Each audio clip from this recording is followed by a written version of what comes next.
సుదర్శన చక్రం ఇది శ్రీ మహావిష్ణువు ఆయుధం. సూర్యుడు విశ్వకర్మ కుమార్తె సంజ్ఞను వివాహమాడాడు.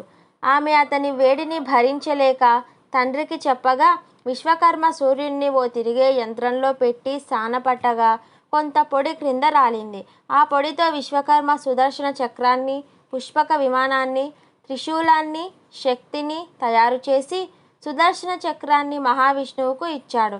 ఖాండవవన దహనమప్పుడు అగ్నిదేవుడు ఈ చక్రమును శ్రీకృష్ణునికి ఇచ్చెను. శక్తి ఈ సుదర్శన చక్రం అతి శక్తివంతమైనది. శత్రువుల కూటమిలోకి వెళ్ళి విధ్వంసం సృష్టిస్తుంది.